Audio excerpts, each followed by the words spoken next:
Hey guys, welcome back to my YouTube channel Sinchana Mohan blogs. So ಇವತ್ತು ಮಂಗಳವಾರ ಅಂದರೆ Tuesday. ಇವತ್ತು ಸ್ಕಂದ ಷಷ್ಠಿ. ನಾನು ತಲೆ ಸ್ನಾನ ಮಾಡಬೇಕಿತ್ತು, ಬಿಕಾಸ್ ನಾನು ಗುರುವಾರ ಮಾಡ್ತೀನಿ ಅಂತ ಅಂದ್ಕೊಬಿಟ್ಟಿದ್ದೆ. ಸೊ ಅದಕ್ಕೆ ಮಾಡಿಲ್ಲ. Just a normal day in my life ಬ್ಲಾಗ್ನ ಮಾಡ್ತಾಯಿದ್ದೀನಿ. ಆ್ಯಂಡ್ ನನ್ನ ಟ್ಯೂಸ್ಡೇ ರೊಟೀನ್ ಹೆಂಗಿರುತ್ತೆ ಅಂತಲೂ ತೋರಿಸ್ತೀನಿ. ಇದರಲ್ಲಿ ಬರೀ ಹೊರಗಡೆ ಹೋದಾಗ ವ್ಲಾಗ್ ಮಾಡ್ತೀನಿ, ಮನೇಲಿರೋದು ವ್ಲಾಗ್ ಮಾಡಿ ಅಂತ ತುಂಬ ಜನ ಕೇಳ್ತಾ ಇರ್ತಾರೆ. ಪರ್ಸ್ನಲಾಗಿ ಕೇಳ್ತಾರೆ, ಕಾಮೆಂಟ್ ಹಾಕಲ್ಲ.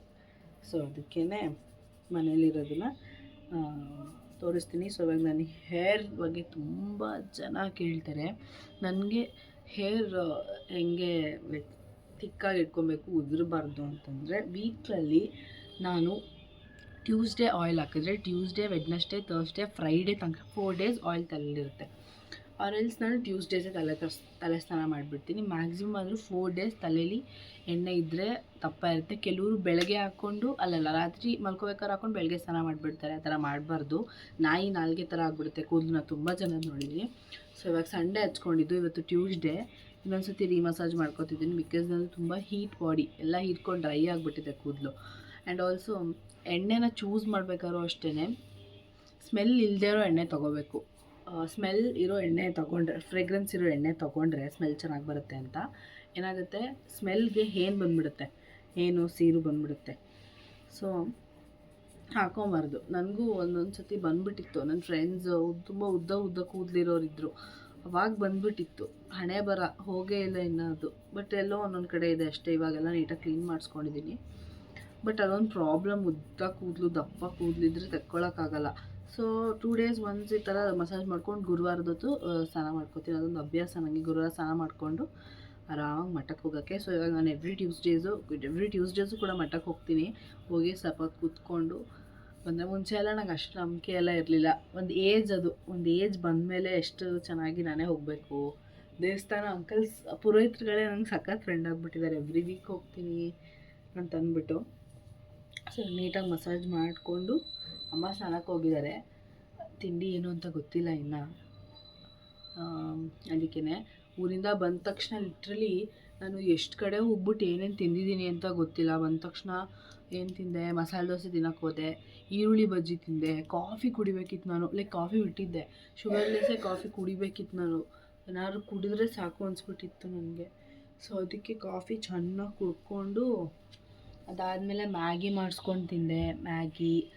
ಗೋಲ್ಗಪ್ಪ ಇನ್ನೂ ತಿನ್ನೋಕ್ಕೆ ಹೋಗಬೇಕು ತಿನ್ನೋಕ್ಕೆ.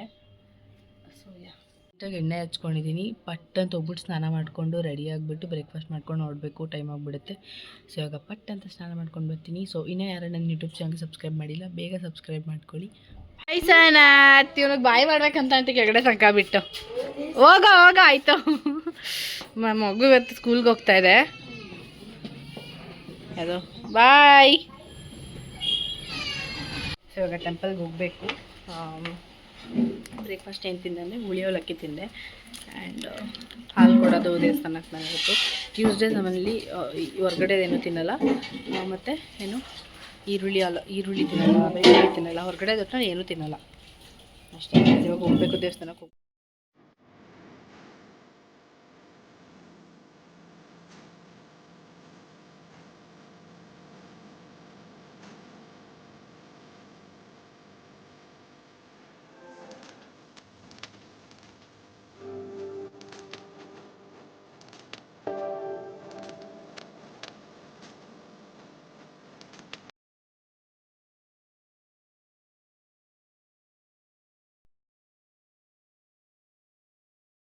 ಇದು ಎವ್ರಿ ವೀಕೆಂಡ್ ಕೊಡ್ತಾರೆ. ಯಾರು ಹಾಲು ಕೊಡ್ತಾರೆ ಅವ್ರಿಗೆ ಇದು ಬಾಳೆಹಣ್ಣು ರಸಾಯನ ಮತ್ತು ಇದು ಪ್ಯಾಕೆಟ್ ಇವತ್ತು ಕೊಟ್ಟಿರೋದು.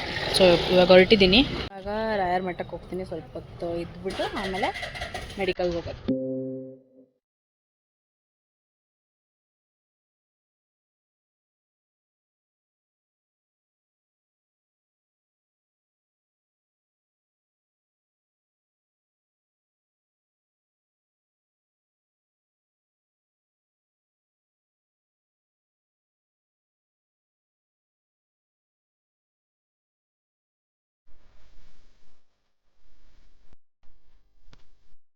ಇವಾಗ ಬೆಳಗ್ಗೆದೆಲ್ಲ ಕೆಲಸಗಳು ಮುಗೀತು. ಸ್ವಲ್ಪ ನಮ್ಮ ಮೆಡಿಕಲಲ್ಲಿ ಇರೋಣ ಅಂದ್ಬಿಟ್ಟು ಬಂದಿದ್ದೀನಿ.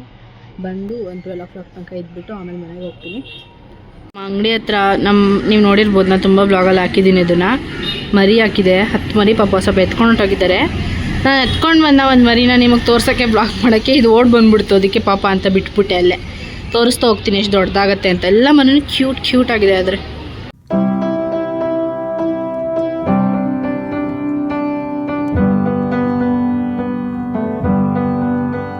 ಹಾಲು ಕುಡಿಯೋಕ್ಕೆ ಬಂದಿದ್ದೀವಿ, ಚೆನ್ನಾಗಿರುತ್ತೆ. ಸೊ ಕುಡಿತಾ ಇದ್ದೀವಿ. ಮಾಡ್ಕೋತಾರೆ. ಈಗ ನಾನು ಒಂದು ಸ್ವೀಟ್ ರೆಸಿಪಿ ಮಾಡೋಣ ಅಂದ್ಕೊಂಡೆ. ಇವತ್ತು ಷಷ್ಠಿ ಆಗಿರೋದ್ರಿಂದ ಈಸಿಯಾಗಿ ಹೇಳ್ಕೊಡ್ತೀನಿ ಹೆಂಗೆ ಮಾಡೋದು ಅಂತ. ಸೊ ಅದಕ್ಕೆ ಬೇಕಾಗಿರೋದು first milk powder. So milk powder ಈ ಬೌಲಷ್ಟಕ್ಕೆ ಅರ್ಧ ತಗೋಬೇಕು. ಸೊ ಒಂದು ಚಿಕ್ಕ ಬೌಲ್ಗೆ 2 cups ಆಗೋಷ್ಟು ಮಿಲ್ಕ್ ಪೌಡರ್ನ ಆ್ಯಡ್ ಮಾಡ್ಕೊಳ್ಬೇಕು. ಸೊ 2 ಕಪ್ಗಿಂತ 3 ಕಪ್ 4 ಕಪ್ ಹಾಕೊಂಡ್ರೇ ಜಾಸ್ತಿ, ಬಿಕಾಸ್ ಇದು ಅಷ್ಟು ಒದಗಲ್ಲ. ಸೊ ಅದಕ್ಕೇ ಇಷ್ಟು ಮಿಲ್ಕ್ ಪೌಡರ್ನ ತೊಗೊಂಡಿದ್ದೀನಿ. ಇದಕ್ಕೆ ಪ್ಯೂರ್ ಹಾಲು, ಕಾಯಿಸಿರೋ ಹಾಲನ್ನು ಹಾಕೊಬೋದು, ಹಸಿ ಹಾಲನ್ನು ಹಾಕೊಳ್ಬೋದು. ಕಾಯಿಸಿರೋ ಹಾಲು ಹಾಕ್ಕೊಂಡ್ರೆ ಒಳ್ಳೆಯದು. ಆಮೇಲೆ ಇದು ಎಲ್ಲೂ ಗಂಟು ಕಟ್ಟದೇನೆ ನೀಟಾಗಿ ಈ ಥರ ಮಿಕ್ಸ್ ಮಾಡ್ಕೊಳ್ತಾ ಬರಬೇಕು. ಗಂಟು ಕಟ್ಕೊಂಡ್ಬಿಟ್ರೆ ಅದು ಸ್ವೀಟ್ ಬರ್ಫಿ ಥರ ಕಟ್ ಮಾಡಿದ್ಮೇಲೆ ಅದು ಟೇಸ್ಟ್ಗೆ ಚೆನ್ನಾಗಿರಲ್ಲ. ಸೊ ಈಗ ಒಂದು ಪ್ಯಾನಿಗೆ 3-2 ಸ್ಪೂನ್ ಆಗೋಷ್ಟು ತುಪ್ಪನ ಆ್ಯಡ್ ಮಾಡ್ಕೊಳ್ಬೇಕು. ತುಪ್ಪನ ಎಷ್ಟು ಆ್ಯಡ್ ಮಾಡ್ಕೋತೀವಿ ಅವಾಗ ತಿನ್ಬೇಕಾದ್ರೆ ಚೆನ್ನಾಗಿ ಬರುತ್ತೆ. ಇಲ್ಲಾಂದರೆ ತಿಂತ ಅದು ಫ್ಲೇವರ್ ಗಂಟು ಆಗಿಬಿಡುತ್ತೆ. ಸೊ ಅದಕ್ಕೆ ತುಪ್ಪನ ಎಷ್ಟು ಹಾಕೋತೀವಿ ಅಷ್ಟು ಒಳ್ಳೆಯದು. ಇದನ್ನು ಎಲ್ಲಿವರೆಗೂ ಮಿಕ್ಸ್ ಮಾಡ್ಕೊಳ್ತಾ ಬರಬೇಕು ಅಂದರೆ ಅದು ಸ್ವಲ್ಪ ಬ್ರೌನ್ ಕಲರ್ ಹಂಗೆ ಟರ್ನ್ ಆಗ್ತಾ ಬರಬೇಕು. ಲೋ ಫ್ಲೇಮಲ್ಲೇ ಇದನ್ನು ಮಿಕ್ಸ್ ಮಾಡ್ಕೊಳ್ಳಿ, ಇಲ್ಲಾಂದರೆ ಪಾತ್ರೆಗೆಲ್ಲ ಅಂಟ್ಕೊಂಡು ಸ್ವೀಟ್ ಹಾಳಾಗ್ಬಿಡುತ್ತೆ. ಸೊ ಚೆನ್ನಾಗಿ ಈ ಥರ ಮಿಕ್ಸ್ ಮಾಡ್ಕೊತಾ ಇರಬೇಕು. ಸ್ವಲ್ಪ ತಿಕ್ ಬರಬೇಕು, ವೈಟ್ ಕಲರ್ ನಾರ್ಮಲ್ ಪೇಸ್ಟ್ ಥರ ಕಾಣ್ತೀವಲ್ವ, ಸ್ವಲ್ಪ ಬ್ರೌನ್ ಟರ್ನ್ ಆಗ್ತಾ ಬರುತ್ತೆ. ಅದಾದಮೇಲೆ ಸ್ವಲ್ಪ ಗಟ್ಟಿ ಆಗ್ತಾ ಬರುತ್ತೆ, ಆವಾಗ ಆಫ್ ಮಾಡ್ಕೊಂಡ್ರೂ ಸಾಕು.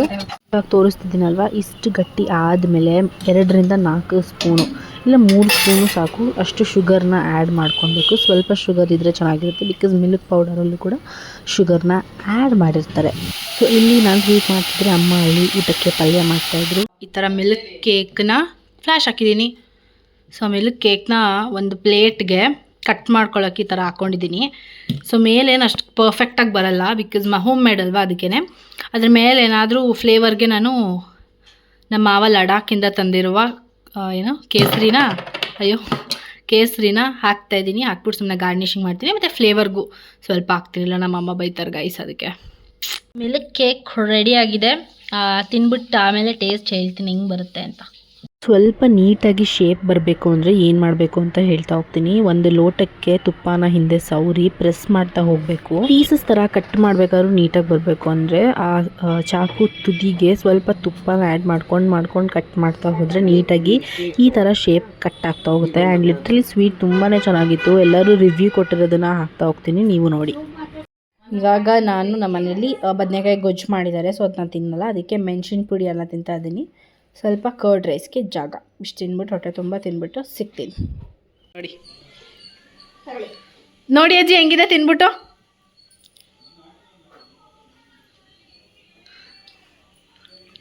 ಚೆನ್ನಾಗಿದ್ಯಾ? ನಿಜ ಚೆನ್ನಾಗಿದೆಯಾ ಹೇಳಿ.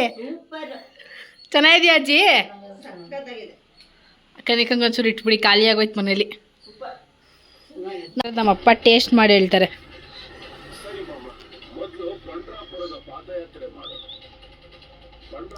ಚೆನ್ನಾಗಿದೆಯಾ? ಪೀಸ್ ಇಷ್ಟು ಚಿಕ್ಕ ಪೀಸ್ ಆಯಿತು. ಅಮ್ಮ ಅಂದಿದ್ದು ಕಮ್ಮಿ ಸಕ್ಕರೆ ಹಾಕೋ ಅಂತ, ನೀ ತಿನ್ಬೇಕಲ್ಲ ಅದಕ್ಕೆ. ಚೆನ್ನಾಗಿದೆ ಒಟ್ಟಿನಲ್ಲಿ. ಬಾದಾಮಿ